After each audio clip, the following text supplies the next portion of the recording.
Transforming Financial Operations with AI-Driven Automation, a panel discussion brought to you by the Controllers Council. My name is Neil Brown, Executive Director of the Controllers Council. And before I introduce our expert panelists and our partner sponsor, let me share some brief housekeeping items. This webinar is CPE eligible with 4 polling questions, so please answer each poll. If not CPE, then please answer to benchmark your peers. Also regarding CPE, you'll receive a quick survey at the end of the presentation, so please complete the survey. Next, we'll have Q&A at the end of the presentation, so please use your GoToWebinar control panel to ask our experts questions. And finally, you'll receive a link to this webcast via email in the next 24 hours, so no need for notes or screenshots. With that, I'd like to say a word about our sponsor. Esker is a global cloud platform built to unlock strategic value for accounting, finance, procurement, and customer service professionals, and strengthen collaboration between companies by automating the cash to conversion cycle. Founded in 1985, Esker operates in North America, Latin America, Europe, and Asia Pacific with global headquarters in Lyon, France, and US headquarters in Madison, Wisconsin. You can see some of the numbers here: 39 years experience, 1,000 plus employees, 15 global locations, and they even have their revenue in euros. So pretty cool. Thank you for that. And with that, I'm very, very pleased to introduce our subject matter experts and panelists. Glenn Hopper, Octavio OJ, goes by OJ, Laos, and Aaron LeHew. Glenn Hopper is head of AI R&D at Aventis Advisory Group, focused on finance and accounting sectors. A former CFO, Glenn is author of the Amazon best-selling book, Deep Finance, Corporate Finance in the Information Age, and his new book, AI Mastery for Finance Professionals, also available on Amazon and other retailers. Glenn resides in Memphis, Tennessee. OJ Laos is director of AI Labs at Armanino, a top 20 accounting firm, where our board chair, Lindy Antonelli, is a partner. OJ is a frequent speaker on AI topics and contributor to academic publications and news outlets, including Fox Business. OJ earned a JD from the UCLA School of Law and resides in Chicago. So OJ and I see each other a few times a year, right, OJ? That's right. And then we have Aaron LeHew joining us from Esker, where he's director of sales for Invoice Cash, with 15 plus years experience in manufacturing and distribution and more.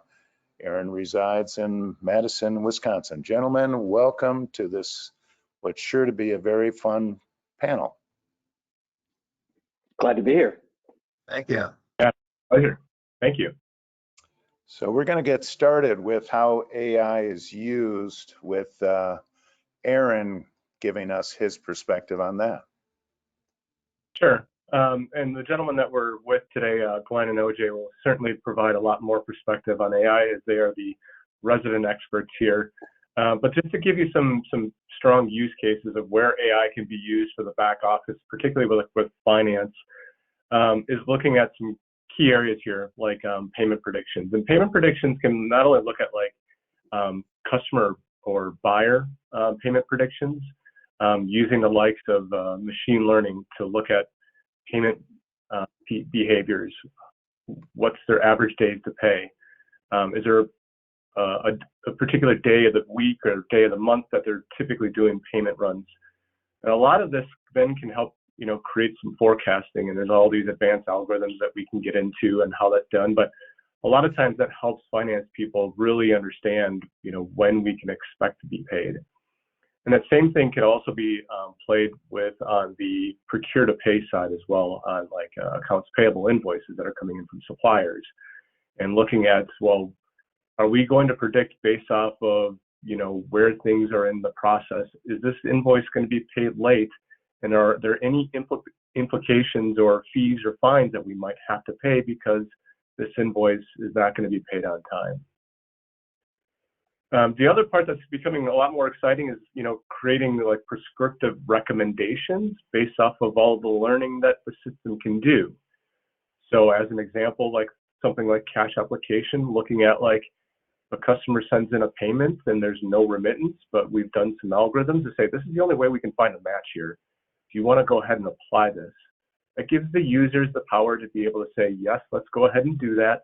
Or maybe some other recommended actions based off of customers reacting to positively or negatively on how they're reacting to like a collection effort. Do they typically respond better if you're sending them a dunning letter compared to making a call? So these are things that can provide recommended action based off of all these learnings that I've done. Next, another very powerful tool that sometimes gets overlooked is data extraction engines. So more modern data extraction engines like Esker has provides a multitude of different mix of technologies, which include deep learning and machine learning. And where the deep learning can really come in is to say, we've seen millions and millions of document layouts. And those could be across invoices, those could be across orders, POs, remittances. And really the so what is from that perspective is that if we see a remittance or a invoice come in from a supplier or a customer, using also combined with technology like facial recognition, to say, oh, we've seen this layout from some other subset of customers in our database. Let's go ahead and extract all of the details like the header information, the line information, for the first time without any human having to make any type of intervention. So what that means for the business is that they're using legacy technologies or looking to implement something. It's not months of trying to get all of your buyers set up or your customers' remittances all properly extracted. You don't have to have weekend parties or pizza parties to get this all taken care of. Likewise, too, is that it can help automate all of your buyers and all of your invoices. So if you get a new buyer, you get a new supplier, it's not like you have some dependency on working with the technology provider to create these templates for you. And the last piece is looking at like a content analysis. And typically when we're working with like finance or back office, a lot of times they have like centralized inboxes. Like it had a really good purpose at one point, and then all of a sudden it became kind of this catch-all for everything. So what solutions like that AI can do is it can help look at the emails, possibly classify what this email is, what type of response does this need. Can we automatically route it based off of looking at what's in the body of the content to the right people or person, and also do some sentiment analysis. Is there some, is something needing to be addressed urgently comparative to this one can wait a little bit? So all of these things provide very, very powerful tools to the business and provides a ton of value. All right. Well, thank you for that, Aaron.